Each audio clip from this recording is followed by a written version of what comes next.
안녕하세요. 반갑습니다. 이재진의 상한가 랠리입니다. 상한가 랠리 유튜브 채널에서는 시장에 100%는 존재하지 않아도 높은 확률의 종목들은 항상 존재한다는 설명을 여러분께 드리고 있습니다.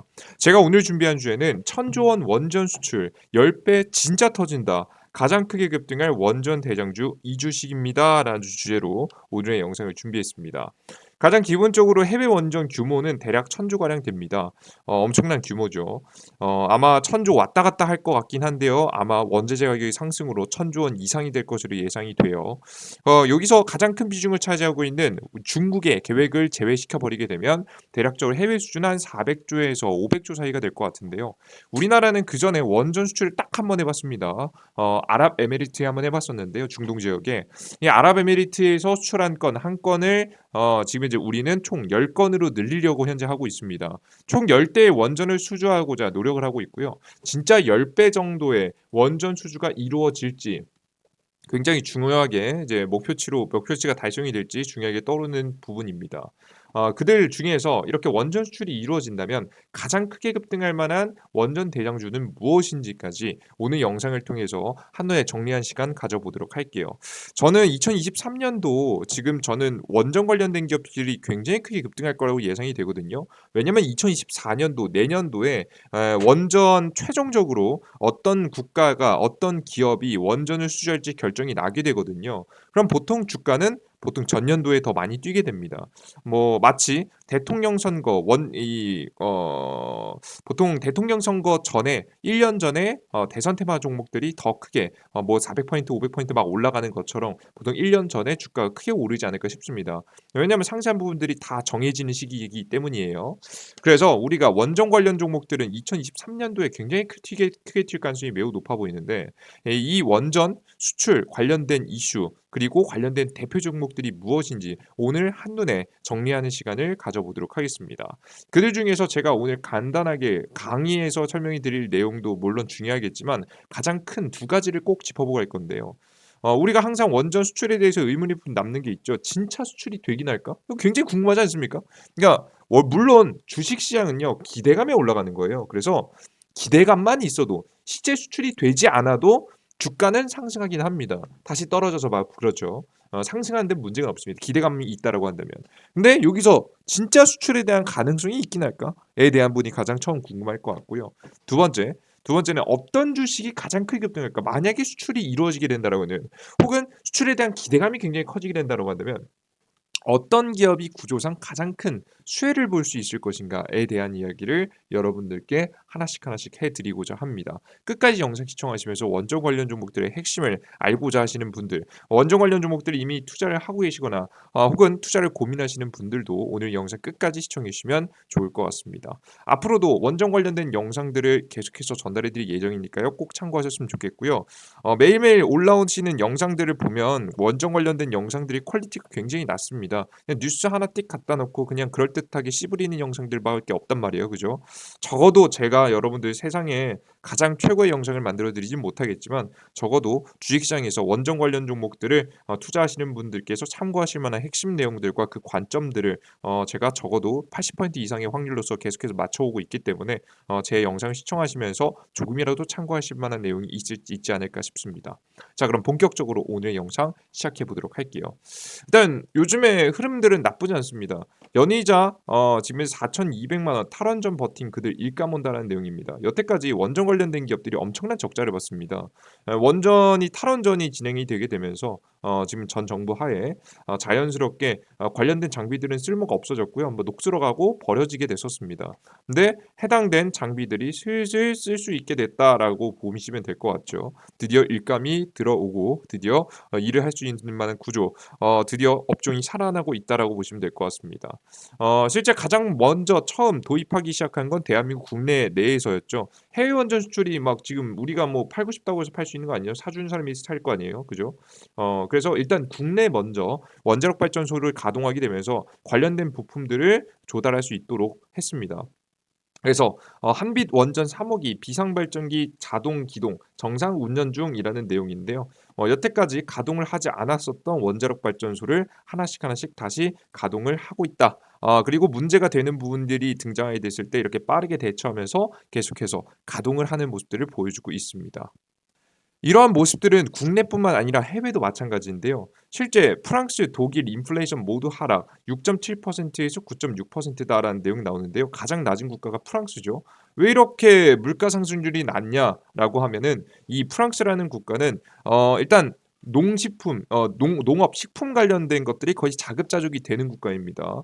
농업이 아직까지 자리 잡고 있어서 지금 현재 그렇고요. 두 번째는 지금 이제 많은 전력의 거의 대부분 원전 비중, 전력 비중의 한 거의 70%, 원전 비중 70%, 에너지 위기에도 느긋한 프랑스라는 내용입니다. 에너지 비중 자체가 프랑스가 굉장히 원전 비중이 높습니다. 뭐 재생에너지, 화력에너지는 거의 안 쓰고요. 재생에너지하고 원자력으로 돌아가고 있다라고 보시면 될 것 같아요. 보이시죠? 그리고 프랑스가 남는 전력을 독일에게 수출하기도 하죠. 이런 구조를 띠게 되면서 자연스럽게 다른 유럽 국가들보다 훨씬 더 인플레이션, 물가 상승에 덜 영향을 받는 모습입니다. 요즘에 에너지 대란 때문에 물가가 많이 상승했잖아요. 러시아하고 우크라이나 전쟁 때문에 유럽하고 같이 갈등하게 되면서 문제가 터지지 않았습니까? 그래서 지금 이제 굉장히 큰 문제가 있었는데 이러한 문제에도 가장 대응을 잘하는 그래도 가장 타격을 덜 맞는 국가가 바로 프랑스였다라는 부분을 여러분께서 알아두시면 될 것 같아요. 이런 부분이 부각되기 시작하자 주변에 있는 유럽 국가들이 원자력 발전소에 대한 필요들을 더욱더 강력하게 느끼는 시점이죠. 언제 또 에너지 대란이 올지 모르고 언제 또 석유 파동이 올지 모르잖아요. 어떤 일이 일어날지 또 모르니까요. 그러다 보니까 자연스럽게 원자력 발전소를 짓게 되는 구조가 나왔다라고 보시면 될 것 같습니다. 국민들한테도 어필이 많이 됐겠죠. 물론 원자력 발전소는 항상 말씀드리지만 단점이 없는 기술이 아닙니다. 단점이 분명히 존재하는 기술임에도 불구하고 국민들도 전기를 안정적으로 공급을 받기 위해서 자신들의 삶을 위해서 지금 현재 원자력 발전소를 찬성할 만한 요인들이 하나둘씩 사람들한테 노출되고 있다는 부분이겠죠. 피부에 와닿는 부분입니다. 스웨덴 우파 정부 원전 본격 확대 프랑스 원자로 수입 의지를 보였다라는 내용입니다. 유럽이 러시아산 에너지 의존도를 낮추는 가운데 스웨덴도 프랑스, 영국 등에 이어서 원자력 발전의 확대에 나섰다. 이러한 움직임은 지난해 10월 중순 우파 연립 정부가 들어서면서 가속화되고 있다라는 내용입니다. 뭐 끝까지 다 읽어볼 필요는 없어요. 열심히 원자력을 도입시키기 위해서 노력한다. 총 프랑스를 방문해서 원자로 2기 도입의 의지를 밝혔다라고 이야기가 나와주고 있습니다. 이러한 모습에 다양한 국가들을 통해서 원전의 수주에 대한 이야기들이 나왔고요. 우리나라도 12조 원 규모의 카자흐스탄의 원전이라든가 폴란드 원전이라든가 이러한 것들을 수주하기 위해서 노력을 하고 있다라고 보시면 될 것 같습니다. 최근에도 폴란드 원전 수주 가시화 한수원 기본계획 제출이라는 내용입니다. 민간 발전사 재파괴 더 플랜 전달 지질 예산 등의 건설 그림 담아 최종 조율 후 폴란드 정부 검토 업계 정식 절차 수주 가능성이 올라갔다. 수주 염두 현지 인력 파견에 나섰다라는 내용입니다. 열심히 하고 있던 내용이죠. 이제 국가가 주도하는 것은 다른 국가가 했지만 이 민간사에서 주도하는 것은 대한민국하고 할 만한 가능성이 높다라고 솔솔 이야기가 나와주고 있습니다. 자, 그런데 여기서 의문이 듭니다. 그래. 뭐 이런 희망적인 얘기도 물론 좋겠지만 반대에 대한 이야기도 나와주고 있기 때문입니다. 13년 만에 해외 원전. 10기 수출 내수였지만 불투명한 미래다라는 내용입니다. 생각보다 원전 수출이 쉽지 않다라는 내용들이 솔솔 나와주고 있는데요. 도대체 어떤 내용 때문일까? 뭐 저의 의견보다는 굉장히 잘 정리해 놓으신 중요한 지금 정광훈 전문위원님께서 적어주신 내용을 가지고 왔습니다. 2022년도 10월달 작년 말 내용 24일 뭐 작년 말 내용이고요. 해당 내용이 정말 정리가 잘 돼 있어서 가지고 왔습니다. 실제 폴란드 원전 수주 경쟁에서 드러난 한국형 원전의 실상이라는 내용입니다. 이 내용을 현실적으로 알아야 딱 내용부터도 부정적인 내용 느낌이 드러나죠, 그죠? 근데 해당 내용을 알아야 실제 우리가 관련 종목들 투자하는 사람이기 때문에 좀 제대로 된 판단을 할 수 있겠죠. 다음 보도록 할게요. 어떤 내용인지 한번 보도록 하겠습니다. 첫 번째, 가장 크게 문제가 되는 것들 중 몇 가지를 담았는데요. 첫 번째는 웨스팅하우스 미국 수출통제법 위반 혐의로 한국 수력 원자력 고소입니다. 최근 한국 수력 원자력이 폴란드 현지 민간 기업과의 컨소시엄을 통해서 원전 2기 수주가 임박했다는 국내 보도 이후 좌초 위기를 맞았다. 미국 웨스팅하우스사는 지난 21일 미국 연방법원에 한수원 자사의 직접재산권이 담긴 APR 1,400의 원전 수출을 원전 기술에 자사의 동의 없이 폴란드로 이전하려 한다는 점을 지적하며 원전 기술과 관련 미국의 수출입통제법에 따라 이를 금지할 것을 요구하는 소장을 제출했다라는 내용이죠. 옛날에 우리나라가 아랍에미리트를 의 원자력 발전소를 수출할 때 당시에도 똑같이 소송 걸어 가지고 일부 수주를 나눠 줬었거든요. 아마 비슷한 부분을 노릴 가능성이 높아 보입니다. "남의 떡 좋아 보이니까 한입 베어 문다."라고 좀 보시면 될 것 같아요. 이제 이것으로 인해서 원자력 발전소의 이제 건설 자체가 무산되진 않겠지만 한국에게 수주가 분명히 될 가능성이 있긴 하겠지만 수주가 되더라도 먹거리를 좀 빼앗길 만한 가능성이 좀 높다라고 여러분들 보시면 될 것 같습니다. 근데 왜 이런 시비가 걸리냐? 사실상 원자력 발전소의 근본 기술은 다 미국에서 왔기 때문입니다. 대한민국이 근본 기술을 만든 게 아니기 때문에 이러한 문제에 계속 시달리는 거죠. 여태까지 시간이 지나면서 독자적인 기술력이 증가하게 되면서 미국의 기술을 사용하지 않더라도 자체 한국의 기술만으로도 지금 이제 원자력 발전소를 만들 수 있다라는 부분이 분명 있긴 할 텐데요. 뭐 그거는 우리 입장이고요. 미국의 입장에서는 자신들이 처음부터 준 기술이기 때문에 이러한 요구를 할 수 있게 됐다라고 좀 보시면 될 것 같습니다. 이해되셨죠? 자, 그리고 두 번째입니다. 가장 이게 좀 치명적이지 않을까 생각하는데요. 한수원 무리한 가격 입찰로 천문학적 공공재형 낭비 위험이라는 내용입니다. 이거 상세하게 읽어보겠습니다. 이번 원전 수주 경쟁은 국제 소송 이외에도 한수원의 터무니없는 출혈 입찰로 막대한 공공재원의 손실도 위험도 우려할 만하다. 폴란드 국가자산부의 입찰 분석 결과를 입수한 폴란드 싱크탱크 및 다수의 현지 언론 보도에 따르면 한수원의 건설 단가는 메가와트당 267만 불로 프랑스 지금 현재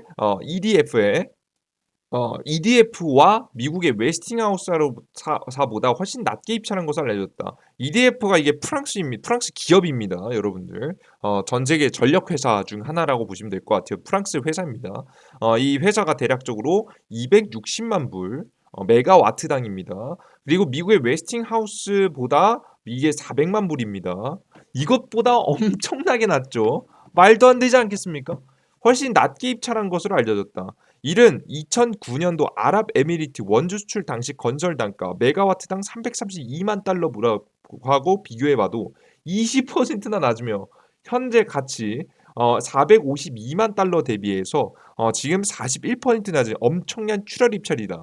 아랍에미리트 수출 당시에도 덤핑 가격 출혈 입찰이라는 비난이 있었다. 1차로 4기, 4기 건설 사업을 진행한 후 지금 현재 8에서 11기의 후속기 건설 등을 통해서 초기 손실을 만회한다라는 논리가 전제되어 있었기에 결코 정상적인 가격이 아니었다.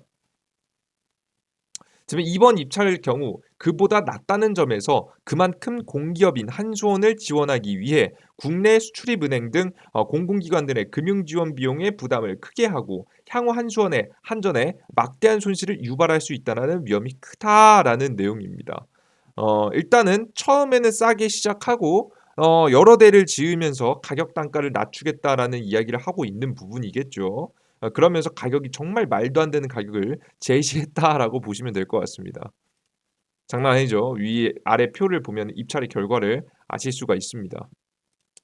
그리고 맨 마지막으로 한수원의 수주 의향서 제출 예정이 원전 사업 냉각에 불리한 내륙 입지입니다. 한수원이 웨스팅하우스 소송을 우여곡절로 무마하고 현지 민간 기업과 컨소시엄을 통해서 원전 2기 수주를 받는다라고 해도 현지 예정 부지는 해안에 입지한 폴란드 정부의 공식 원전 사업과 달리 내륙에 위치해서 호수 냉각수로 활용해야 된다. 호수를 냉각수로 활용해야 된다고 하네요. 해안가에 있는 게 아니라. 이게 냉각이 굉장히 중요한데 한수원과 콘소시엄을 구성할 것으로 알려진 회사는 이제 폴란드 회사겠죠. 부지에 갈탄 발전소 등과 함께 1100 메가와트 정도의 비교적 소규모의 발전을 운영해 왔지만 2기 2기만으로 2800 메가와트에 달하는 원전을 운영할 경우 심각한 냉각수 공급 문제를 겪게 될 것으로 보인다.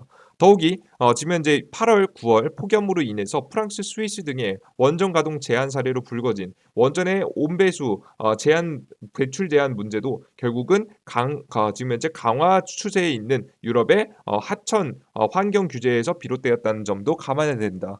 폴란드가 현재 내력 발전소들의 지금 이제 온 배수 배출 규제가 있는지 알려지지 않았으나 유럽연합 회원국이라는 점에서 향후 건설 과정에서 강화된 배출 규제가 도입될 수 있다. 이에 따라서 사업성이 성사되더라도 한수원의 냉각 공급 문제를 해결하기 위해서 냉각탑을 별도로 설치하거나 해야 할 위험이 크다. 국내외 냉각탑 건설 경험이 없는 한수원에게는 또 다른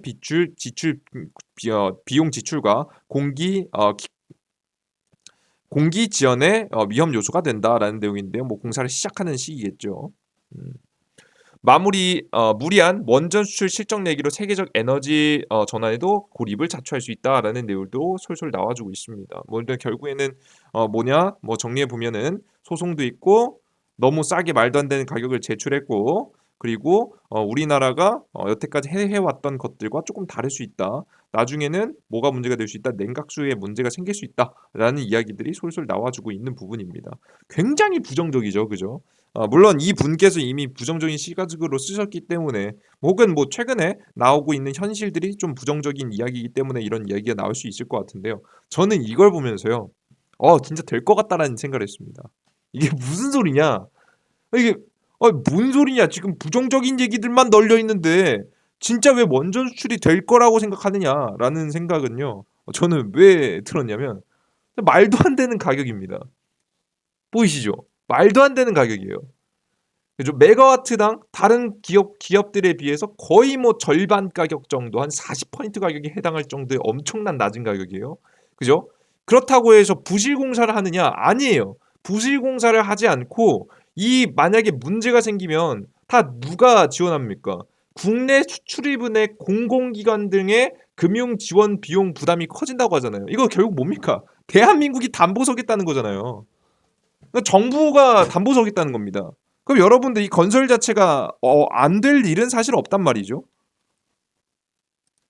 그러면 사실 이 폴란드 특히나 국가도 아니고 사기업에서 원전 사업을 만약에 진행한다라고 한다면 대한민국을 선택하지 않을 만한 이유가 거의 없을 정도로 뭐 이건 뭐 다른 거 비리 때문에 안 되는 게 아니면 안 될 정도로 너무나도 괜찮은 딜을 대한민국이 제시하고 있다는 부분이죠. 그러니까 대한민국이 위험을 부담해서라도 원전 수출을 이뤄내겠다는 의지가 느껴집니다.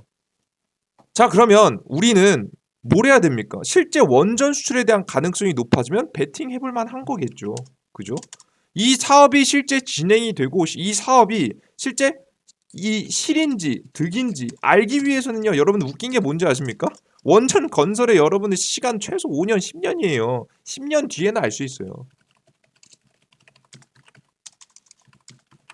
뭐 초기 건설 제외하고 두기 건설하고 추가적인 건설까지 진행한다라고 했을 때는 더 시간이 오래 걸려요. 과연 이 사업이 나중에 득이 됐을지 실이 됐을지는 나중에 가서 몇십 년 뒤에야 뭐 10년 최소 빨라봤자 10년 뒤에야 판단할 수 있는 부분이에요. 그죠? 뭔 소리인지 아시겠죠? 그럼 지금 우리가 득과 실을 따져보는 게 무슨 의미가 있습니까? 그죠? 지금 당장 원전 수주가 되느냐 안 되느냐가 가장 중요하겠죠. 이해되셨죠, 여러분들?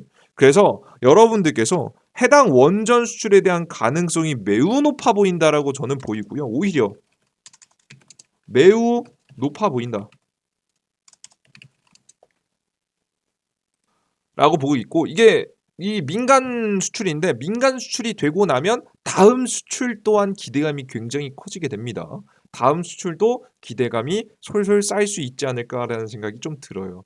그래서 해당된 내용을 상세하게 읽어보면 읽어볼수록 우리 물론 한국의 경제, 한국의 산업, 대한민국의 뭐 애국 정신으로서는 정말 조심해야 되고 정말 신중하게 선택해야 되고 이게 진짜 문제가 될 수 있으면 인지해야 되는 부분도 있겠지만 그냥 주식 투자자로서 우리가 쳐다봤을 때는 원전 수주 되면은 사실 여러분들 이윤이 얼마나 남는지 딱히 중요하지 않거든요. 주식시장에선 수주가 됐느냐 안 됐느냐만 볼 거예요. 결과는 언제 볼 수 있다고요?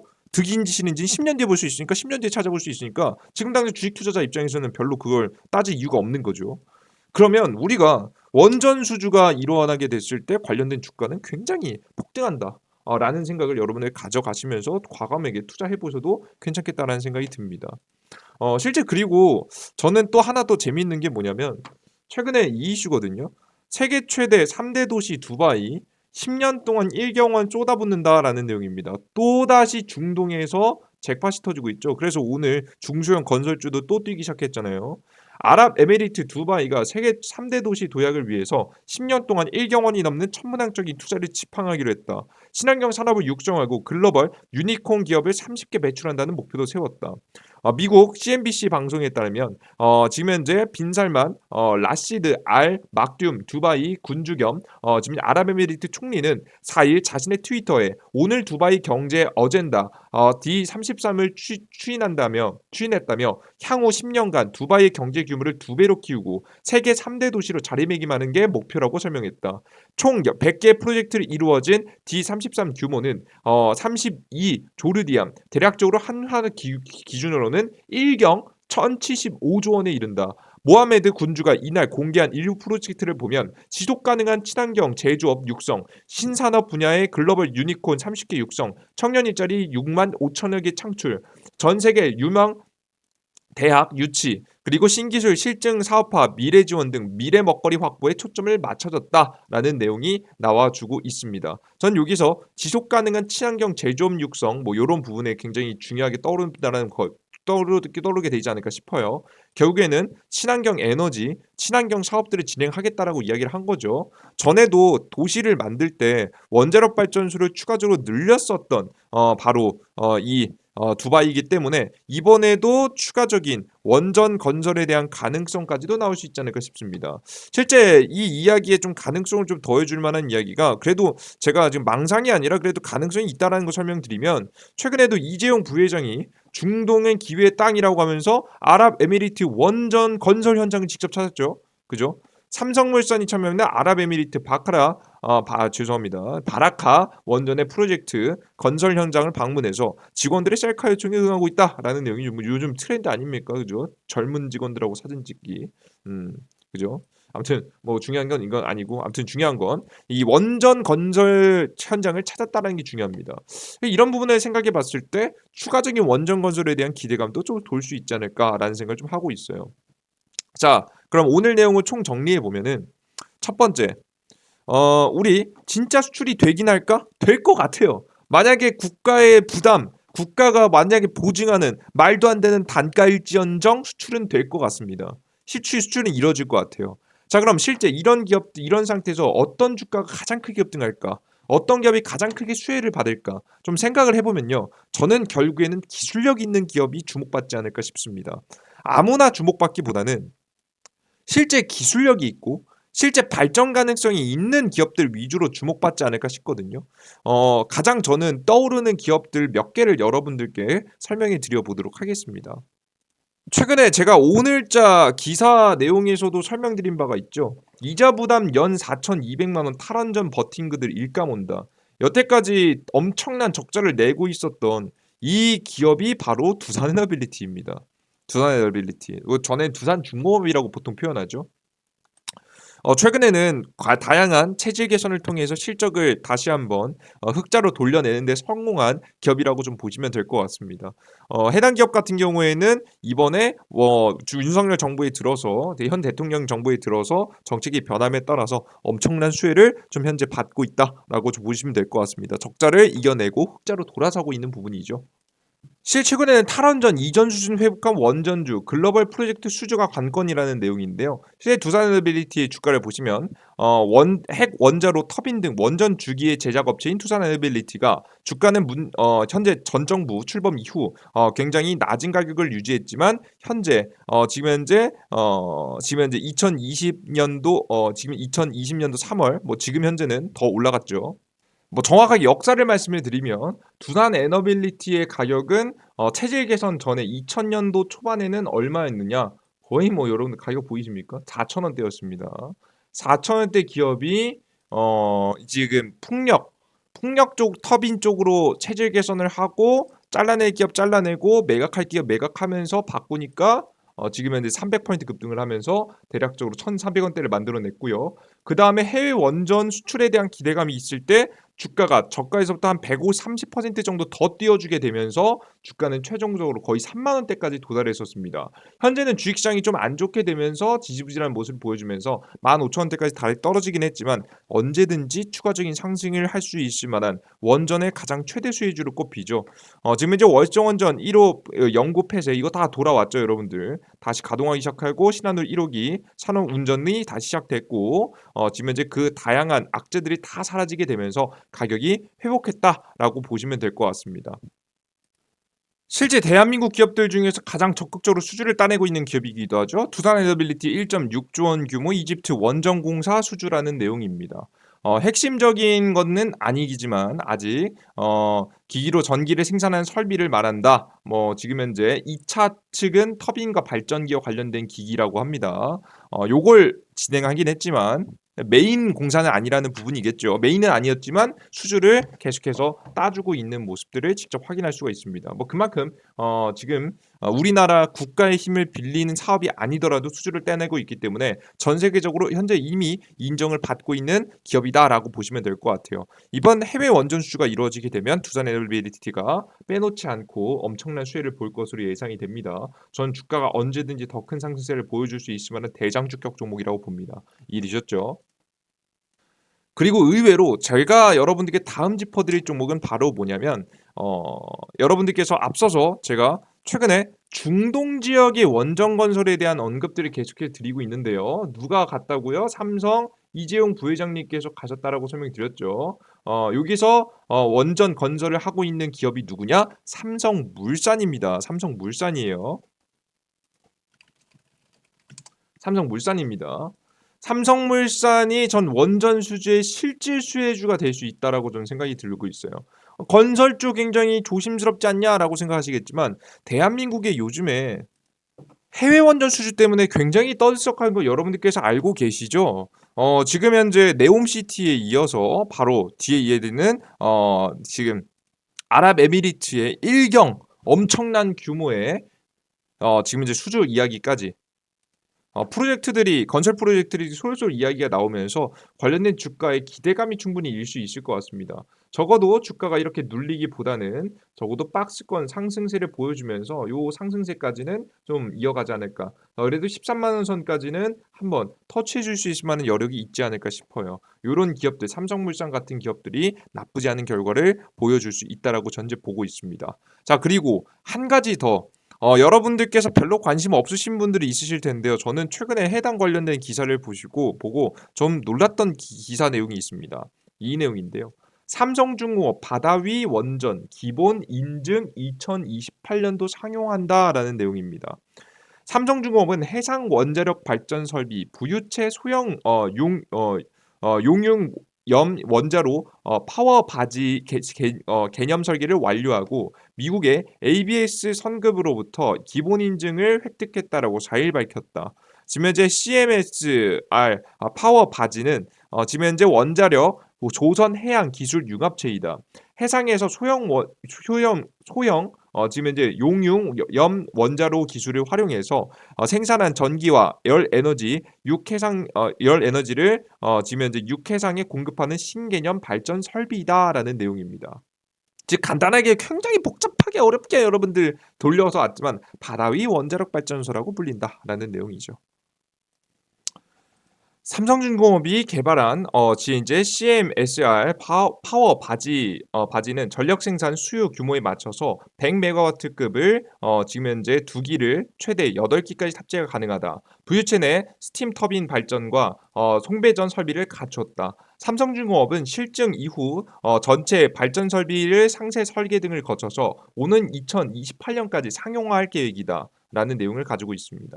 도대체 이게 얼마나 대단한 기술이 있느냐? 간단하게 말씀드리면 일단 첫 번째 원자력 발전소를 작게 만드는 기술이에요. 작게 만드는데 좀 더 안전합니다. 원래 원자력 발전소의 핵심이 냉각이거든요. 그래서 항상 우리가 호수라든가 앞서 보셨듯이 호수라든가 이제 바다에서 물을 사용해야 되는 부분인데 냉각을 하지 않으면 사고가 나고 지금 폭발이 일어납니다. 전에 이제 후쿠시마 이제 해일로 인해서 망가진 원자력 발전소처럼 폭발이 일어나게 되는데 이런 냉각을 굳이 따로 해 주지 않아도 되는 지금 현재 원자력 발전소가 이런 소형 원자로다라고 좀 보시면 될 것 같아요. 어. 원래 뭐 용도로는 왜 개발됐냐면 지금 이제 비행기나 배에 실어서 동력을 삼아서 지금 현재 움직일 수 있는 비행기라든가 이제 원자력 기술로 움직이는 비행기, 원자력 기술로 움직이려는 배에 원래 넣으려고 했으나 초기 목적과 다르게 좀 사용되고 있는 원자력 발전소입니다. 그래서 굉장히 가벼운 형태이고요. 좀 더 안전한 형태라고 좀 보시면 될 것 같아요.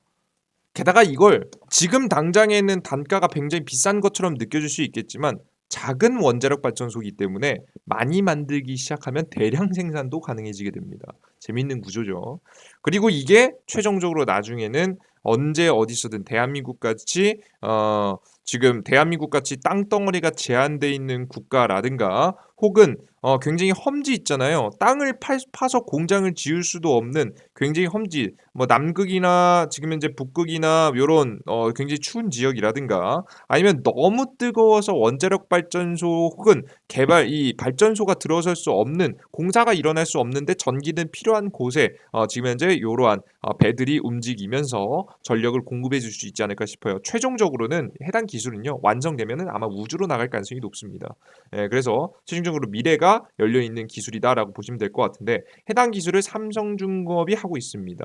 그래서 삼성중공업이 이번에 상용화에 대한 인증을 미국에서 획득했다라고 하니까 상용화학을 기대를 현재 준비하고 있다라고 하니까 관련된 기업들 이런 기술력이 있는 기업들도 주목해볼 만하다라고 전 보고 있어요. 아시겠죠? 그래서 최종적으로는 두산 에너빌리티 그리고 최근에 건설 수주 이슈까지 있는 삼성물산 그리고 지금 삼성중공업까지 말씀을 해드렸습니다.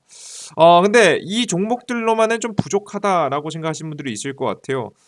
좀 더 가볍게 좀 잘 올라가는 지금 저는 안정적인 종목들 위주로 말씀드렸거든요. 그러면 지금 좀 대장주격 종목들 위주로 설명드렸는데 좀 가볍고 대장은 아니지만 주가가 좀 많이 올라가요. 좀 가볍게 올라갈 만한 종목은 없나요? 라고 좀 궁금하신 분들을 위해서 제가 다음을 또 준비한 게 있습니다. 바로 뭐냐? 뭐 이제 이미 아실 만한 분들은 아시겠지만 이제 곧 2024년도에 새로운 원자력 건설이 실행되기 직전인데요. 그게 바로 뭐냐? SFR이라는 겁니다. 빌 게이츠가 주도하고 있는 원자력 발전소인데요. 특징으로는 기존에 사용해 있었던 핵 연료봉, 뭐 정확하게는 지금 핵 폐기물이죠. 폐기물이라고 불리는 것들입니다. 이 핵 폐기물을 이용해서 원자력 발전소를 다시 가동할 수 있는 기술을 누가 바로 빌 게이츠가 주도해서 만든다라고 합니다. 정확하게 지금 현재 냉각에 항상 냉각이 중요해요. 원자력 발전소는 뭐로 시키냐? 나트륨으로 냉각제를 사용해서 원자력 발전소를 건설하고요. 우리가 뭐 이과나 뭐 아니면 연구자나 박사가 아니기 때문에 업종자가 아니기 때문에 제대로 다 이해하실 필요는 없어요. 중요한 것은 뭐다? 여태까지 대한민국이 엄청나게 많이 쌓였었던 핵 폐기물들이 우리나라에도 엄청나게 많이 쌓이고 있는데 이 쌓여가는 핵 폐기물들, 핵 연료봉을 재사용할 수 있는 구조가 나온다. 이미 쌓여있는 핵 연료봉만 54,800여 다발 여기에 매년 13,000다발이 추가로 나온다. 요즘에는 더 많이 나오죠 여러분들. 더 많이 쌓여나가고 있고 이걸 어디다 청산할지 모르는 상황인데요. 이러한 것들을 가져다가 재활용할 수 있을 만한 기술을 미국에 만든다라고 합니다. 미국에서 이 해당 건설을 본격적으로 시작하게 되면 대한민국도 따라서 기술을 개발할 가능성, 관련된 이슈가 주목받을 가능성이 좀 있어요. 실제 해당 기술이 전 조금 더 주목받을 수 있을 만한 이유는 이미 뭐 우리나라가 한번 연구 개발을 한 섹터이기 때문입니다. 빌 게이츠도 반한 SFR 기술 국내에서는 이미 개발을 마쳤다라는 내용이죠. 대한민국도 혼자서 뭐 좀 조심스럽기 때문에 좀 주저하고 있는 부분이지 연구 개발을 한 번쯤 했기 때문에 다시 한번 지금 잠시 멈춰놨었던 연구 개발을 본격적으로 다시 시작하게 된다고 하면 SFR 관련된 기업들도 잘 올라갈 수 있다고 봐요. 근데 결국에는 저는 뭐냐면요. 지금 당장의 원전 수주와 관련된 기업들도 올라가겠지만 주가의 파동, 더 큰 파동을 보일 만한 기업들은 어떤 기업이에요? 기술력이 있고 더 미래를 보는 지금 당장 사용되진 않겠지만 더 미래를 기대해 볼 수 있을 만한 원래 주식은 기대감에 올라가는 거니까요. 관련된 기업들이 더 많이 상승할 수 있을 만한 가능성이 높다고 봅니다. 대한민국이 연속해서 원전 수주를 따내면 따낼수록 관련된 기업이 전 더 갈 거라고 봐요. 그래서 관련된 기업들이 궁금하신 분들은 제가 이재진의 사학거리라고 하는 무료 어플리케이션을 통해서 여러분께 다양한 정보들을 드리고 있거든요. 무료 이재진의 상한가 랠리 어플. 해당 어플리케이션에서 첫 번째 무료 단타 급등 추천주를 드리고 있고요. 두 번째 매일 무료 아침 시황글을 드리고 있습니다. 8시에서 8시 30분 사이에서 여러분들께 보통 1시간 정도 시간 투자해서 시장에 대한 이야기를 여러분 미리 분석해야 되는데 해당 내용을 10분만 봐도 알 수 있도록 정리해 놨습니다. 꼭 보시고 그리고 세 번째 뭐 주식시장의 상승과 하락 어떻게 될지 어디서 저점을 잡고 어디서부터 반등을 할지 그 타이밍들을 잡아드리고 있습니다. 그리고 다양한 테마주 정리 자료들도 나눠드리고 있습니다. 다 무료예요. 다 무료로 진행해드리는 무료 어플리케이션에서 여러분들께 이 SFR 관련된 가장 대표적인 종목들도 제가 또다시 자료로 정리해서 어플리케이션에 업로드해드리도록 할 테니까요. 궁금하신 분들은 해당 어플리케이션을 다운로드받고 들어오셔서 여러분들께서 다양한 자료들 얻어가시면 좋을 것 같습니다. 화면 보시면 이재진 상한가 어플리케이션 보이시죠? 해당 어플리케이션 다운로드받는 방법은 어렵지 않습니다. 삼성 핸드폰 사용하시는 분들은 구글 플레이 스토어라는 곳에서 검색창에 이재진이라고 검색하면 무료 어플리케이션 나오고요. 무료 어플리케이션 클릭하시고 들어가셔서 무료 다운로드 버튼 설치 누르시면 됩니다. 앱스토어에서도 무료 설치 버튼 누르시고 들어가시면 무료로 다운로드 받을 수 있을 만한 화면이 나오니까 확인하시면 될 것 같아요. 무료 다운로드 받고 들어오시면 이런 화면이 나오는데요. 무료 급등 추천주, 무료 시황 보시면 오늘의 뭐 급등 추천주 이런 종목들 나오죠. 예. 시장에 따라 좀 다르지만 총체적으로 다 합쳐 보면은 좀 좋은 달, 나쁜 달도 있겠지만 정평균 80% 정도의 확률로서 여러분께 좋은 종목들 내어드리고 있습니다. 욕심만 안 부리면 좋은 수익 날 수 있을 만한 종목 드리고 있고요. 해외 증시 주요 지표들 우리는 어떻게 대처해야 될지 여러분들 전일자 상승 테마는 무엇이고 오늘은 어떤 종목들이 움직일지 이러한 관련된 내용을 여러분들께 쭉 정리해서 전달해 드리고 있습니다. 그리고 급등주 포착 자료라고 해서 이런 금 관련 종목들 어떤 관련 종목들이 있고 어떤 이슈가 있고 어떤 관련 종목들이 있는지 데이터 센터 관련 종목들 어떤 종목들이 있고 어떤 섹터가 있는지 해당 섹터에 여기에 급등 포착주 자료에 제가 SFR 관련된 기술을 정리해서 따로 종목들을 올려드릴 예정이니까 해당되는 내용도 확인하셨으면 좋겠고요.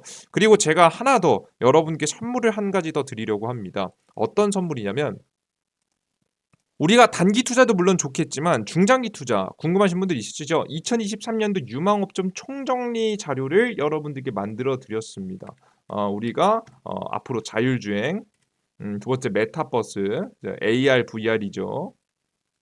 그리고 폐배터리까지 해서 제가 유망하다고 보는 로봇, 인공지능 로봇까지 해서 여러분께 유망하다고 생각되는 업종들을 섹터를 한눈에 싹 정리해서 보기 좋게 여러분께 자료집을 만들어 놓고 관련된 종목들 싹 다 정리해 놨으니까요. 이 2023년도 유망 종목이 무료로 다운로드 받고 싶다 하시는 분들은 해당 어플리케이션의 급등 추천주에 공지글에 언제 이번 주 주말에 올려드릴 예정입니다.